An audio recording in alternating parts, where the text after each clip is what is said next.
sama nopp yi génnul baax na. Monsieur le maire, tey nga ñëw sur le terrain di xool inondation bi, est-ce que mën nga xam situation inondation fii si Pikine Est? Merci beaucoup. Donc tey ñu ngi fii vraiment mobiliser toute la jeunesse de la commune pour ñëw jàppale population bi nga xam ne dañu nekk ci ndox mi ndax bi mu tawee les premières pluies déjà fekkoon na ñu positionné lu toll ak ñetti moto pompe ci quartier yi nga xam moo doon faral di am inondation di ngeen ñu fekkee tey fii aussi ñu ngi ñëw mobiliser ndaw ñi pour créer système de drainage boo xam ne ni en plus liggéey bi nga xam ne hydrocureur yi ñu ngi koy def moto pompe yi ñu ngi koy def ñu utal ndox mi yoon boo xam ne dina gën a mun a gaaw a dem ndax ñëpp xam nañ ne ren ndox mi dafa daw lu bëri terewul nag am na ci loo xam ne nii président yàlla dogal na defoon na ko fii muy station de pompage boo xam ne xëy na pareegul sax mais actuellement nii ñu ngi xool nu ñu ciy liggéeyee pour mun a wàññi vraiment ndox mi mun ko yóbbu dugal foofu noonu. waaw Pikine Est mun na wax ay 5 quartiers yoo xam ne nii vraiment ndox mi xaw na fa bëri trop. mais bu ñu waxalee yàlla ni nawet daan mel ak yenn dégâts yi gis nañ ne am na peut-être benn amélioration boo xam ne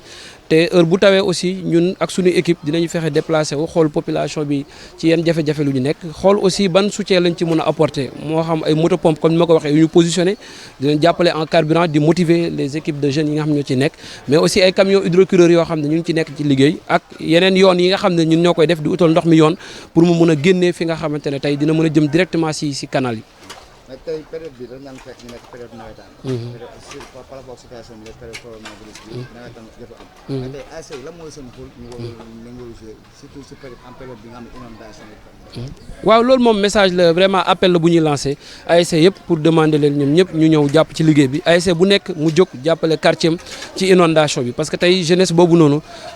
jeunesse la boo xam ne dafa war a dañ ci war a sukkandiku pour développement wu mais aussi bu jafe-jafe amee ci ndaw ñooñu la ñu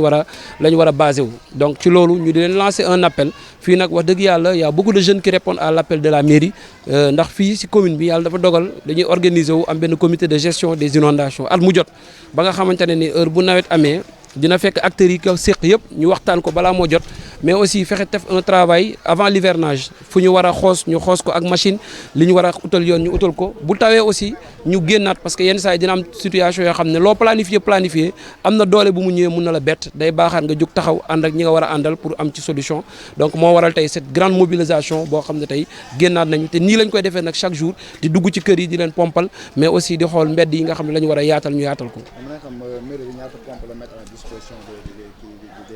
waaw fii may wax ak yow nii ñu ngi toll ci 6 moto pompe yoo xam ne nii mairie bi jox ko ci loolu ñu profité gërëm la première dame Marème Faye Sall ci ndimbal bu am solo bi nga xamante ne tey vraiment defal ñu ko mais aussi le maire de la ville ndax am na appui bu mu ci yokkaale donc pour ñu jëmale ko ci askan bi mais aussi ñu mën a xeex ak inondation yi xeex boo xam ne dinañ ci mën a am ndam. waaw vraiment ñun moom dañuy anticiper à Pikine Est donc vous avez les images avec vous avant nawet bi di ñëw utoon nañu ay machines ay engins yoo xam dinañ ñëw xool fépp fu ñu war a defaraat ñu defar ko mais dès la première pluie dispositif bi nga xam ne moom la nawet bi yëpp laaj ngir ndox mi mën a bañ a taxaw moo tax tey boo xoolee à Pikine Est xëy na jafe-jafe yi xew si yeneen communes yi wax dëgg yàlla ñun tolluñ ci niveau boobu noonu ci wàllu pluie nekkul nag taw bi dafay gën a néew déedéet c'est parce que dafa am benn organisation am lu état bi liggéey mais am aussi loo xam ne mairie bi da koo liggéey anticiper ci ba nga xam ne ni fépp fu ndox tawee rek dañ fexe ba ndox mi am yoon comme ni ngeen ñu fekkee nii fii ñu di ci liggéey. non loolu moom au niveau de la commune wax dëgg yàlla amaguñ ko am na nag ay kër yoo xam ne ni am na ndox te ñooñu noonu mairie bi mobiliser na ay moto pompe am ay équipe même équipe yi koy manque mairie bi moo leen mettre à disposition comme ni nga leen fekkee fii donc je pense bu ngeen defee le tour dugg ci koñ bi di ngeen gis ay kër yoo xam ne ni équipe bu mairie bi moo fa nekk di leen manqual ndox yi di ko génne su génnee nag ba yegg si mbedd bi ñun ñu utal ko yoon mu jëm ci canal yi.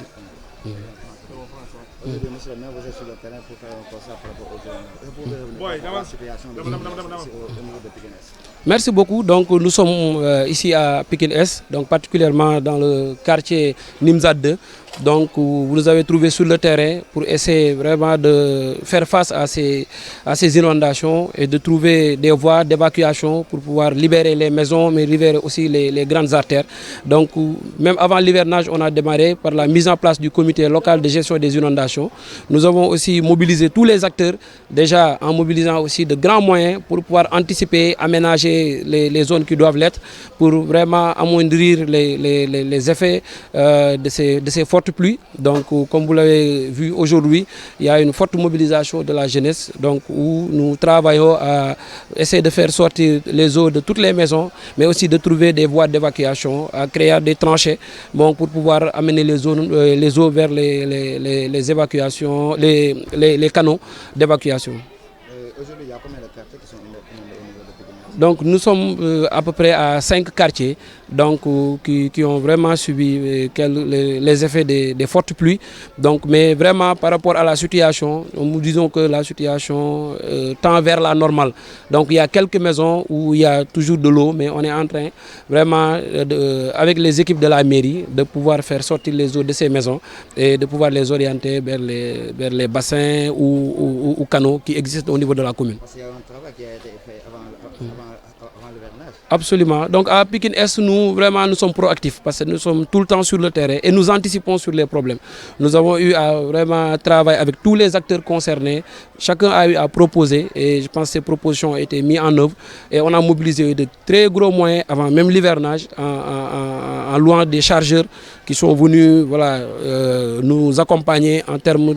d'aménagement et de création de voies d'évacuation. Et je pense que le résultat aujourd'hui est visible à Pikine Est. Il n'y a pas vraiment de sinistrés peut-être qui ont été relogés dans les écoles ou dans les centres communautaires. Donc, mais il y a quelques maisons où il y a de l'eau. Mais je pense que certainement d'ici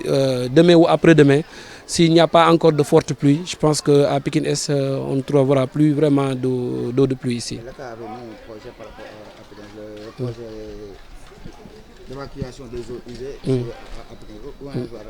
ce projet? Voilà, c'est un projet qui est en cours. Donc c'est un projet qui entre dans le programme des 10 villes dont Pikine Est est bénéficiaire. Donc un projet d'assainissement donc du président de la République, c'est-à-dire de l'État du Sénégal. Donc vraiment, c'est un projet qui est en cours et qui est même en phase de finalisation. C'est pas encore réceptionné, mais vraiment le projet a beaucoup avancé. Donc nous aussi en tant qu'autorité, on a tout fait pour faciliter le travail en l'entreprise et à l'Office national d'assainissement. Et je pense que très bientôt à Pikine Est, c'est tous ces problèmes, surtout de gestion des eaux usées, mais aussi je pense aussi de gestion des eaux